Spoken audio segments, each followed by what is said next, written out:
You know, I've seen like 5 people say, oh, Sajam said Bison is the best character. What? Who win? Huh? I don't think Bison's the best character. At the beginning of the Bison to Master video, you said, I think Bison might be the best character in the game. But I didn't say Bison is the best character in the game. And also, I don't think he is. But is he top 5 though? Let's talk about top 5 characters. You know, this is on Twitter.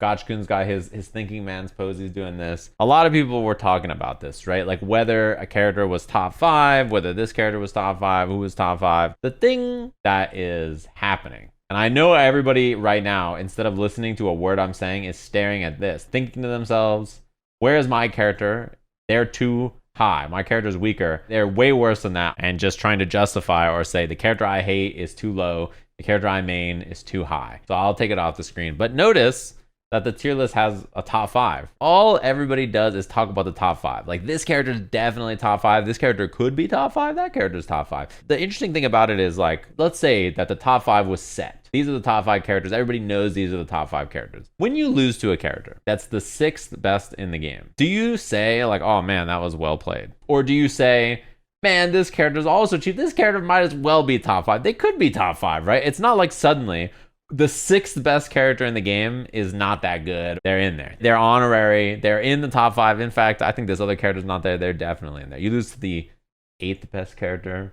That character arguably could be top 5. You lose to the 9th best character. Like, how many degrees of separation do we have to get away from the top 5 before it's like you can lose to that character and not think that way or feel that way about it? And also, to expand on that, when people talk about top 5, they end up putting like 10 characters in the top 5. Or like there's like 12 characters that could be top 5 or 15 characters that could be top 5. If there's 12 characters in the top 5, it's not the top 5, it's the top 12 are in this power level of character. And then afterwards, it's these characters. But people have become obsessed with that top 5 idea. Like the 6th best character is as strong as the rest of those characters probably, right? The difference in power level between the 6th best character and the 5th is probably not very dramatic. Probably like they're almost the same. The 8th best character and the 5th best character is probably also not that different. So it's like an arbitrary line in the sand you're drawing of top 5 or not. When in reality, you know, most of the powerful characters in the game are probably pretty similar in power. So like as an example, Zangief's been a hot topic in Street Fighter, right?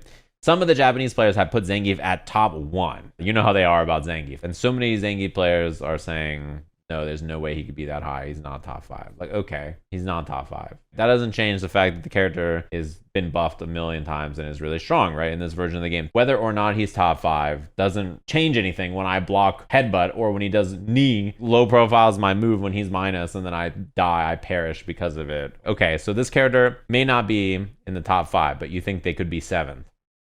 Are you telling me that them being 7th or them being 5th is that big of a difference? It doesn't really make a difference in how good the character is. Most of the time, all these characters are really powerful and they can all win, is the scary thing about them. People are obsessed with the denomination of like whether the character is in the top X amount of characters or not. But really, it's just a way to try to downplay your character. Like, oh, they're really, really good, but they're not quite top 5. If you say that, what you're saying is, my character is good, but I'm skillful and earn my wins, and I do not deserve to have any nerfs in the balance patch, right? That's what you're actually describing out loud. You know, the characters that are top 5, they're not earning their wins, they're cheap. But my character, the 6th best character, I'm kind of clean. The other thing is that a lot of people will discredit you, right? When someone wins a tournament, I'm not gonna go and be like, man, Akuma's so cheap because Punk won. I thought, wow, Punk's play was really impressive on Akuma. Like the way he played that character was very, very impressive. The style that he played was a lot different than a lot of the other Akuma players. He was super confident. He made his grounded tools look super powerful, and he just pulled up and used his excellent walk speed and like grounded stuff. And he also did a lot more air approach. Japanese Akuma players don't use as much air approach. But some people will say, well, look at broken Akuma. You know what I mean? Like they're gonna go right after the character and not give the player any credit. And like, yeah, when I watch this game, I very rarely find myself thinking,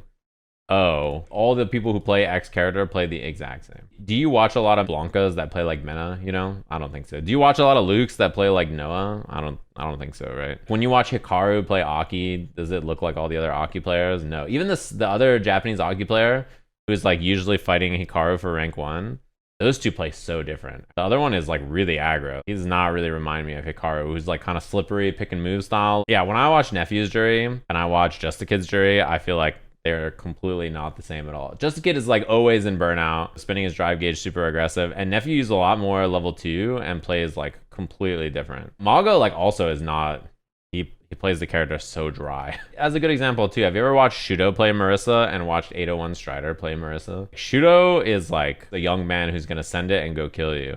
And Strider is old man walking. Like he is just walking up, playing some Foozy, doing some forward heavy kick. Like he is playing some nooch. Yeah, the Rashid players all do different setups, make different decisions constantly. I was watching Bonchan versus Shudo last night, Akuma Mirror, and like Bonchan is playing such a traditional style of Shoto, and then Shudo is doing like empty demon flip land over your head, or empty demon flip land like check, or empty demon flip late. He's like doing a lot of like using the movement tools to like try and position himself and like bait things and like set things. He's doing this all the time and like schmooving around. The 5 isn't that actually important. Really, with the conversation you want to have, the overall power level of characters and like where you view them in a broader spectrum and why you think their tools are what they are and like why you think their tools are really powerful. Why is Luke so low? He got nerfed. Why is DJ so low? He got nerfed.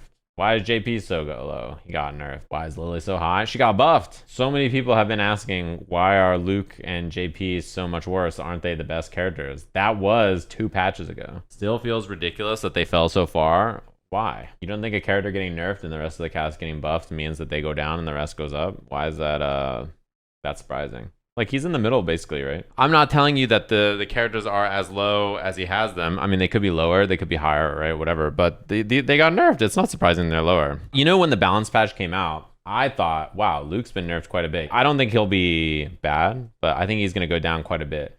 But I didn't want to say it out loud because you see your reaction. People are astounded that the character could get nerfed and then go down on the tier list. It's just fascinating to me that the game changes a lot and people are just aghast that a character could go up or down. Why? Because he was good before. That makes no fucking sense. But that is how people act, and I know that. So that's why I was like, yeah, you know, I think the nerfs are, you know, they exist. In other games, for some reason, I don't know why, but like when a character gets nerfed, people know that the character could get worse. But in fighting games, it's like the opposite. Worse than Marissa though? Oh my god. Would it make you feel better if Marissa was shifted 1 to the right? Would you like be able to sleep at night? Oh, DJ is 1 spot over. Oh, I feel so much better. Like, he's nerfed, man. It's okay. We can just say he's nerfed. It's like not a big deal. Like, I don't play DJ. I'm not out here defending a character that I main or anything. But yeah, he's okay. He's weaker. I don't think he's weak, but he's weaker. You guys have fucking brain rot. Like, you can't actually look at the patch notes and look at the way the character changed and be like, oh, the character's weaker.